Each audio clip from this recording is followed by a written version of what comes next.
Hi, good morning, everyone. Um, Thanks for sitting in on my final seminar of the spring here. We've got a small crowd, looks like about 10 people. We had a few more, hopefully, that signed up that hopefully will join us just to talk about stroke indexes. Shouldn't be a long seminar. There's not really a heck of a lot to talk about when it comes to stroke indexes, to be honest, but I suspect there'll be Okay, that's several fine. questions that I'll be glad to I'll do the answer. video. Um, so. Uh, yeah, so without any further ado, for those who don't know, it looks like a lot of my familiar names, a lot of my dedicated handicap chairs. Thank you for all you do are online here. But my name's Jim Douglas, Director of Handicapping here at the Carolinas Golf Association. And yeah, let's get this done and get on. Let you all go get out to the. Looks like it's going to be a nice day here, I think, at least for most of the day here in the Carolinas. So, all right. Yeah, so stroke index allocations. What is a stroke index? Um, well, it's the value assigned to each hole on a golf course to indicate where handicap strokes are given or received. Um, Formally, though, but it really still it's known as the whole handicap. I mean, I can't tell you I've seen a scorecard that says stroke index maybe ever. It always says handicap, the old term that's been around for a while. But the USGA implemented the term stroke index just to kind of differentiate the generalized term of handicap, since we have a handicap index, we have playing handicap, we have course handicap, just to kind of differentiate things and not just people lump the term handicap into everything. So we're trying to differentiate that using this term stroke index.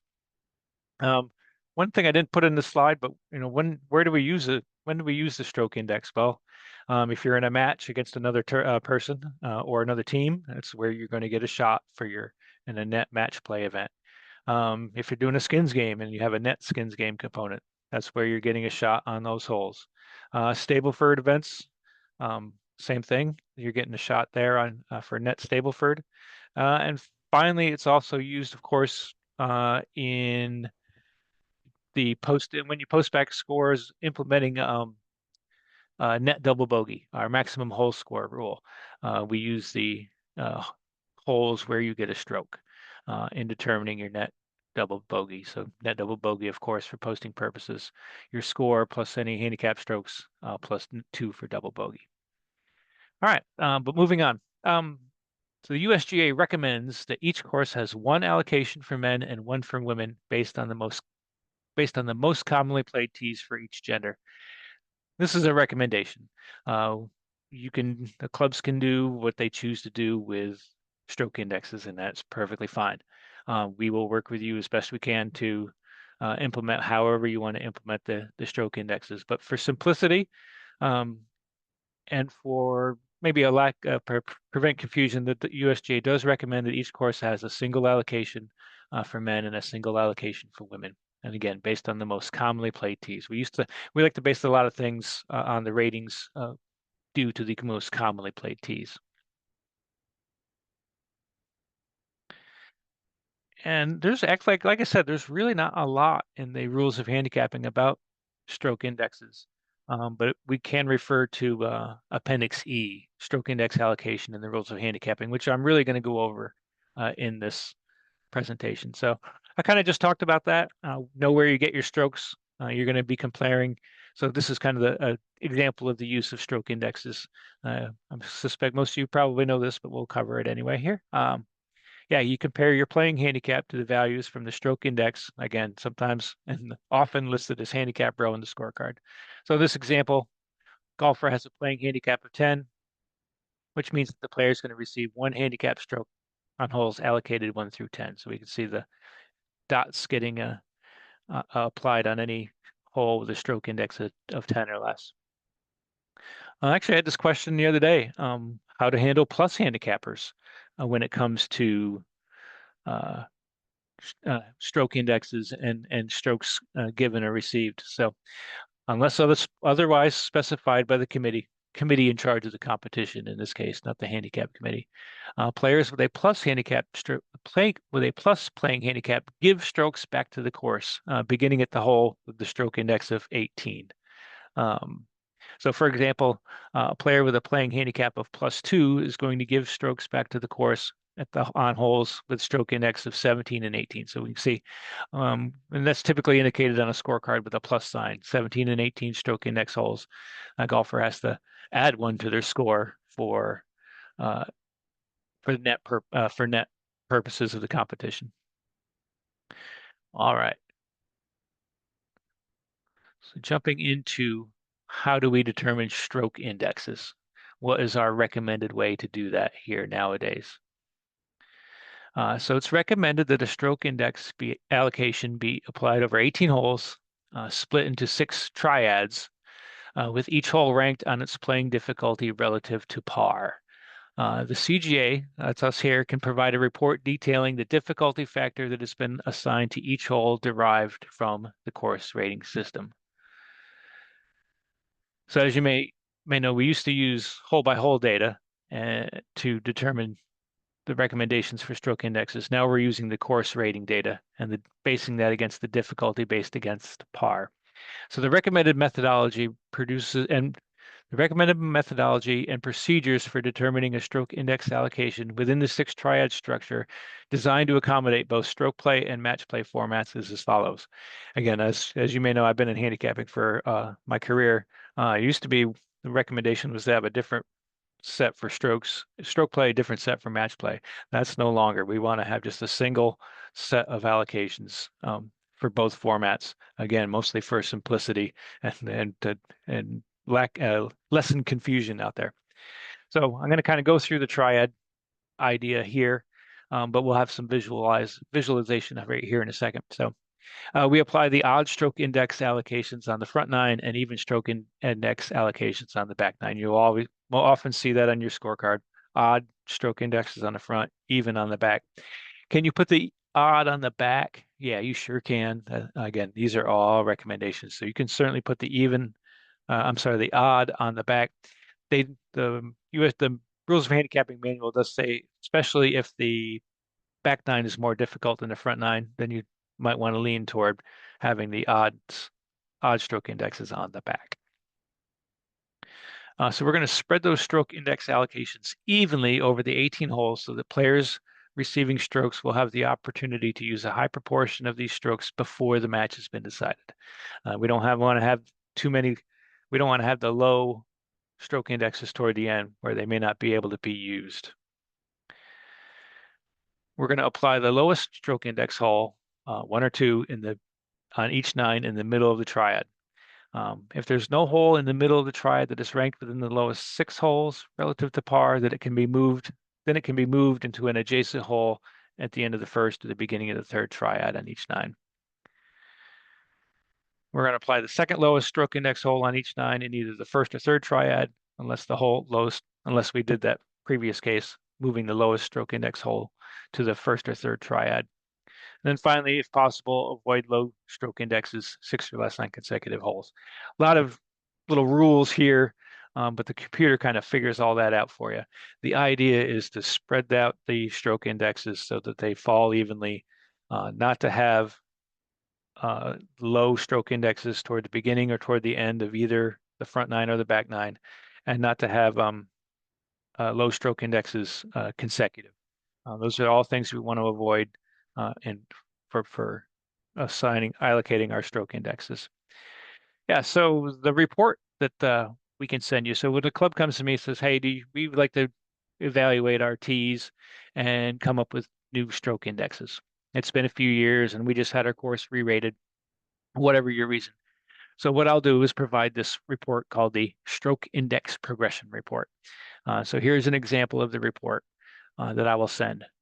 And with that report, I'll say, here's what the recommendation is from the report, and then you can adjust from there. But let's go through this report that we can send out. And typically we like to run it just for the most commonly played set of tees.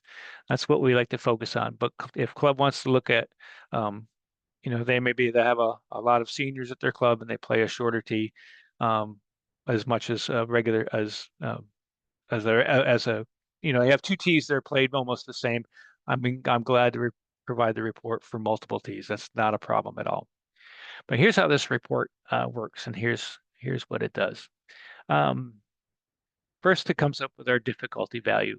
So this is the course rating data that's been calculated through the course rating process, and comparing that to the par of the hole to determine which holes are more difficult and which holes are easier. And it jumps right out here. 17, we can see is, yeah, the higher number, the more difficulty the hole. So this hole is probably pretty difficult here. The 17th hole, certainly the hardest hole on the course for this most commonly played set of tees. Oh, if you ever played Pine Needles, 17's a difficult hole with a uh, long carry to a dog leg with a big trap that guards that dog leg.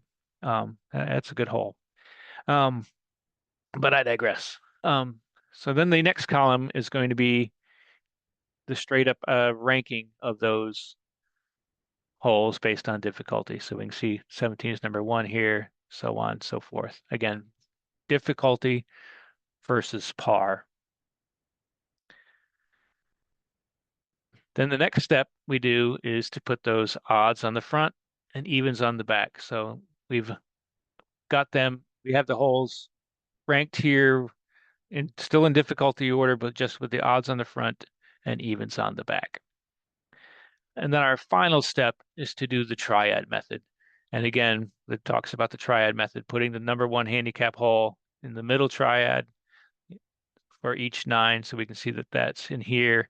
And then from there, we put something in the first triad, something in the last triad, and spread everything out from there.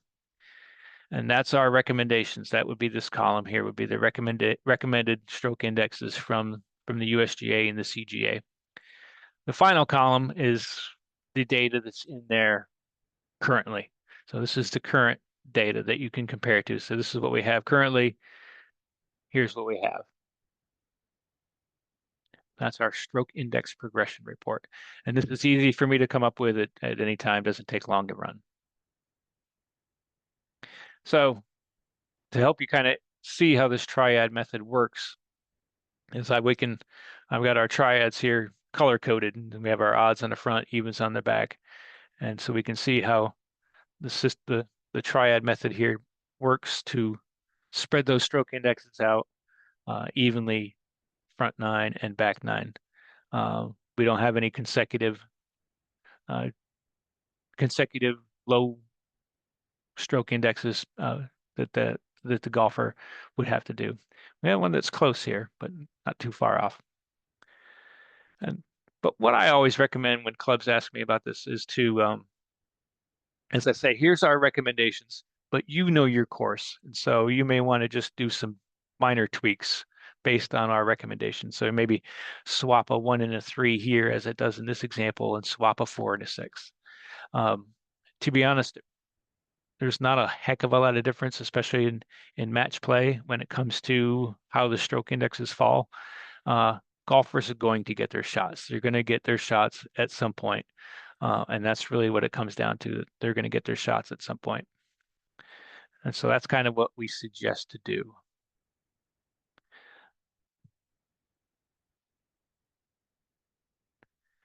But like I said, that's the recommended method. That's the way we've been kind of steering clubs to do it these days. But it's still no problem. Clubs can continue to determine stroke index allocations using alternative methods. Certainly fine. What are some alternative methods that are out there? Uh, I've got a club that's looking at coming up with the stroke indexes based on the simple hole difficulty of each hole using the hole by hole data for all scores. All score golfers that post hole by hole data, they can determine what holes are more difficult just based on that data. That's fine. There's also the previous method, which was comparing the average hole scores for an A player, and that was your lower handicap. And then there was some flexibility there depending on how big your club was. Maybe some clubs didn't have a lot of scratch golfers of which to gather data for, but a low handicapper, a plus handicapper to a 5 kind of thing. Get the average scores for those players, and then get your average scores for your B players, your bogey players, which are, 20 to 24, 18 to 24, that kind of bogey player range. and gather their scores. And then the previous method would get the hole by hole averages for the B players, hole by hole averages for the A players, and determine which holes the B players needed the most help on, and it would rank them from there. And again, we'd still would want to move things around to not have the low stroke indexes on the front or toward the beginning of the round or toward the back of the round, consecutive, that sort of thing. One important note is your club updating the stroke indexes at your course. Too often we've had cases where the club has changed the stroke indexes on their scorecard, maybe updated them in Golf Genius, which by the way is now a little more challenging to do for golf courses that have been imported into Golf Genius. But we'd have clubs that would update their stroke indexes, and we'd finally hear from a golfer, hey, that the stroke indexes don't match the app or when I'm posting scores.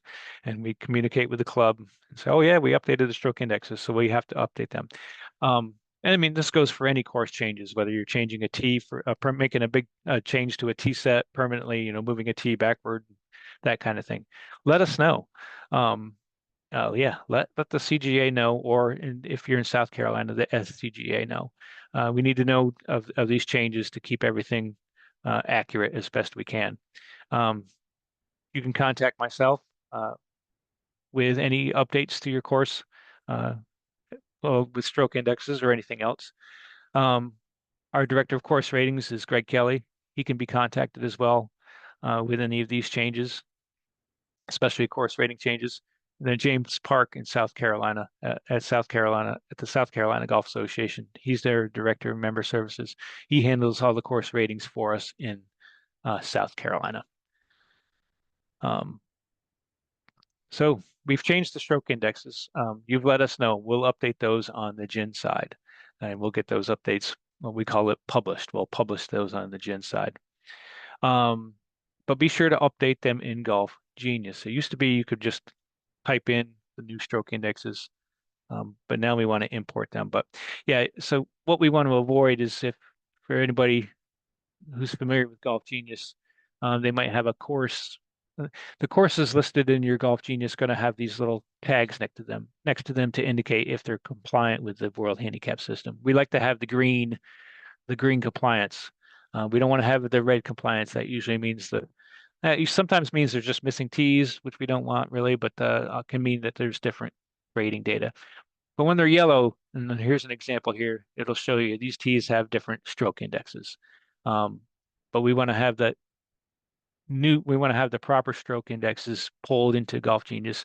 Scores don't get posted back hole by hole if there's any missing, if there's any incorrect stroke index data when comparing Golf Genius to GIN. So we want to have that accurate and up to date. And so your Golf Pro, once that's updated in GIN, they can use this import from the USGA course rating data to get their data into the Golf Genius system. Um, Other considerations when it comes to scorecards are your physical scorecards. Um, and, do you, and getting those reprinted, do you have a big stock of scorecards? Do you need to reprint scorecards? Kind of working with that, working with the staff on their scorecards is something that should be coordinated.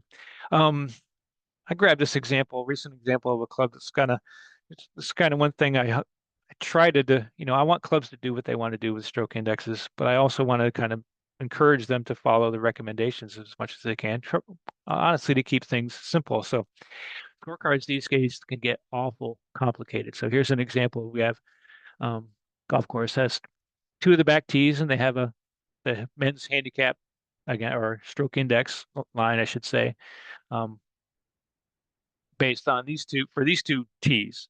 And they have a middle set here, the white and the white gold hybrid set. So we've got a hybrid set that we've plugged in here. Lots of courses have hybrid sets these days. So we've got these two tee sets, and they have their own stroke indexes. One for men, and then the slash and the lower one for the women. And we have a third pairing of tees, the gold and lavender tees, and again a stroke index for the men and a stroke index for the women. Um, that are all different. So understandable why clubs want to do this. A lot of times holes play a lot differently. Based on 391 to 241 for men.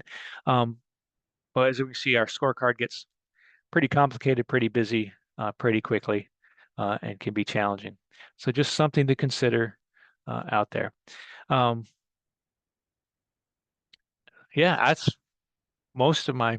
This again, this is a short one for stroke indexes, but I got a question here. Um, what influence, if any, does course design have on determination of stroke indexes? You've described such deliberate assignments of allocations. There hardly seems room to consider the physical challenge that each hole represents to the player. Again, that's going, we will provide the recommendations based on that report and based on the triad method. Um, but you know your course. And so, if there's a course that has a slope that a lot of players are challenged, a rise that challenges their tee shots, um, that's where you can uh, take the recommendations but adjust it accordingly as to what you want to do with your club. Um, and that's part of the challenge for a handicap committee. And the handicap committee is the one that it really is. It's that the rules of handicapping say are the one that determine stroke indexes at your course. Um, but yeah, but the physical challenges and you, I would think those are covered within the difficulty data that comes with that report. Um, you know, physical the physical challenges that each hole is weighed into the computation of how difficult a hole is. That's certainly a factor there. When we rate courses, there's 10 obstacles that we look at, and one of them is certainly elevation, trees, bunkers, size of the green, speed of the green. Those are all weighed into calculation of a course rating and a slope rating, and then therefore gets pulled into the recommendations for stroke indexes.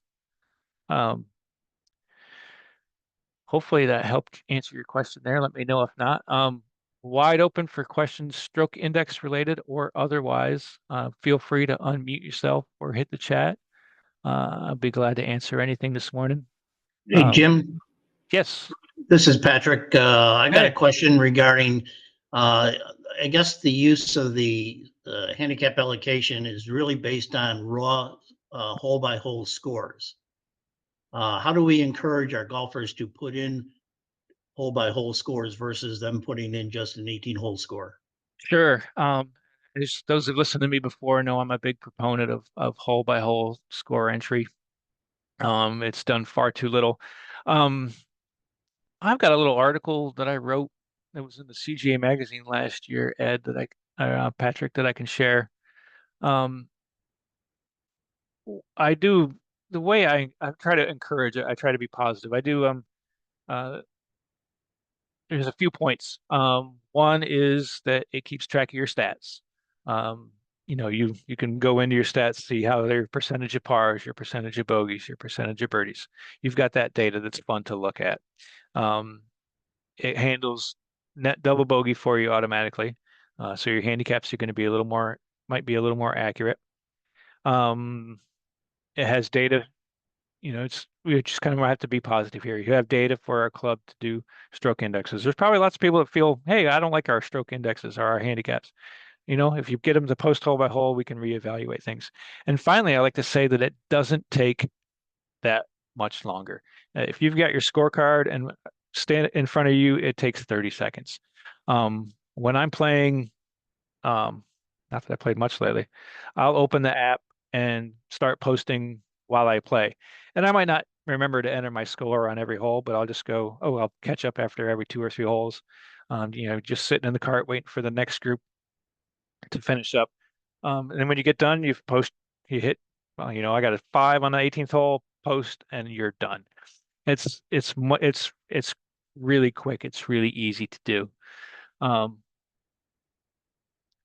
so that's I yeah, just think the kind of problem might be more though that if you're playing in as a foursome, only one person is keeping score, so the other two playing partners aren't privy to the hole by hole scores. They'll Sure. know their score at the end and just put in their 82 or whatever it is, Yeah. rather than the hole by hole. Yeah. Again, I can say, hey, just grab the scorecard, type in your scores, or like I said, open that app while you're playing, Or take and a get your picture scores. of it. You could do Some that too. guys take a picture. Yeah. Have that in your record.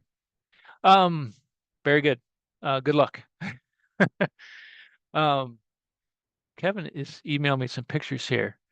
Or chat. It's like playing nines in different order. My club has three nines. Jin doesn't give the option to adjust the nines. How do I make this picture bigger? I don't know that I've asked that in the best way. Uh, Okay. but we do, our Nicholas course does have three separate nines. So, if you're playing, each nine has its own rating. And if we're playing 18 holes, then, we know which is odd and which is even. But when you would go to post it, you don't have that option as to which is odd and which is even, front or back. So how would that impact things like net double? It's something I thought about in the past. This is the first opportunity I've had a conversation where I thought it might fit in. Yeah, I'm trying to see if I can grab your pictures. I downloaded it and saved it here. What club are you with? Landfall. Landfall? Yeah. Gonna say I measured that, so familiar with the course. Uh yeah, and I saw that you're on here. Let's see if I can bear with me, everyone. Here, let me see if I might need to reach out to you afterwards, try to best answer your question. Yeah, Sure. I didn't really touch too much on nine holes when it comes to this, but it's really not much different. All right, here's the images. And I guess what I'm really asking is for somebody that goes through and posts their scores hole by hole, if they had a triple on the uh, the hole with the handicap index of 7 and 7 falls on the front versus the back. Do you understand Yeah, so what I'm asking? I don't know that I'm getting. yeah, so with 27 hole facilities, we'll put that put the courses in we'll put in three different courses.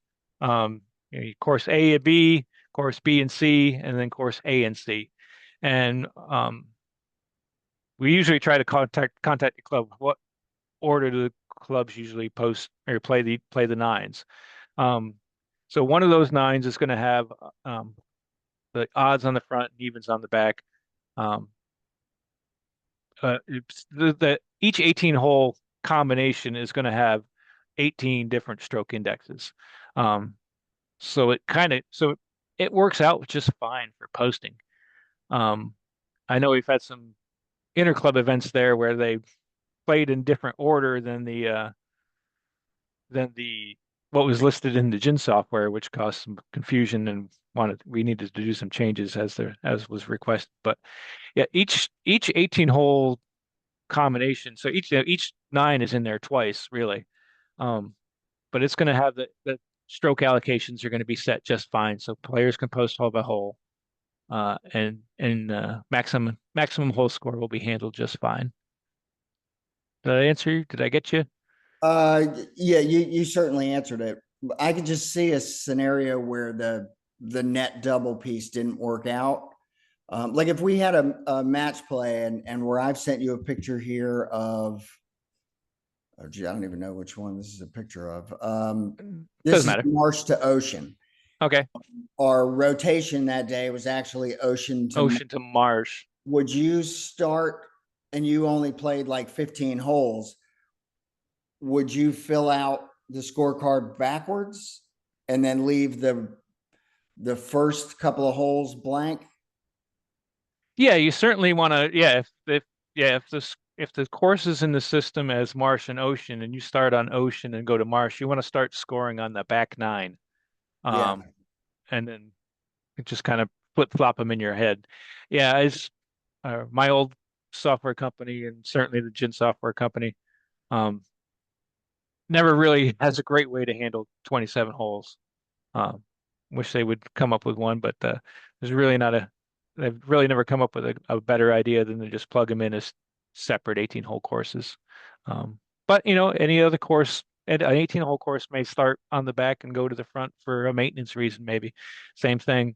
So there's really not a lot of difference there. Sure. Think about it. Yeah. Okay. Mhm. Thank you. Yeah, I think. Yeah, and I want to say, I'll look. Your Golf Genius may have. They can always set up in Golf Genius all 6 combinations. Have a Martian Ocean and an Ocean and Marsh in case there's, and flip flop the stroke indexes if that's something that was really needed to Yeah. be done. Like when I use Arcos, Arcos gives me all the different options. Oh, okay. But Gin doesn't. Arcos is just, Yeah, I mean, and technically we could add 3 more hole combinations into or course combinations in the gin, but we'd kind of, yeah, please don't. yeah, it just confusion and extra data, and yeah, it just not optimal. Very good. What else do we have? Anything else out there? Yeah, I have a question. Yes, sir. Um, so thanks to Hurricane Helene, our golf course has changed a good bit up here in the mountains. Mhm. Is there a simple way for us to see just percentage of our members that are entering hole by hole versus just that total score for each 9? Because I we th really need, I think, start pushing it more because some holes have definitely changed. I think, Dean, there's a way to glean that data from the admin portal. What club are you with, Dean? I can look it up again, but Beach Mountain. Beach Mountain. Let me look at that as well. And see if I can pull that data for you and remind myself I'd have to look at the admin portal reports. Okay. There's certainly a hole by hole, and speaking of all that, there is a hole by hole scores report in the admin portal that will dump, take a date range, and you can choose men or ladies or both, and dump out all the hole by hole scores. It's easily exportable to Excel, and then from there you can calculate hole averages and that kind of thing. Like, let me see if I can figure that out for you. I'm not 100% sure. I'll Okay. have to go look at the reports. Thanks. I'll follow up though. Thank you. Great. Very good. Yeah, big fan of hole by hole posting. I had a pro or handicap chair yesterday asked me, "Is there a way to just turn it on for our club?" And I said, "Boy, I wish there was, but there is not currently a way to do that." But again, um, we had a meeting 5-6 weeks ago, feedback meeting with the USGA, and the 2 course rating handicap higher ups there.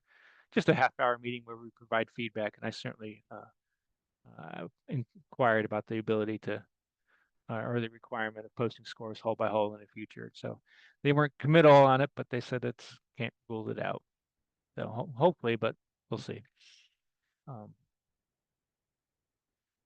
very good. I still be here for a second for questions. I appreciate you all, all of my solid handicap chairs volunteering your time, and the pros. I know you're busy, so thanks for sitting in. Again, this was my last seminar for the spring. I don't have anything currently scheduled. Um, if you have any topics down the road you'd like me to have a seminar on, let me know. I'll be glad to see what I can come up with.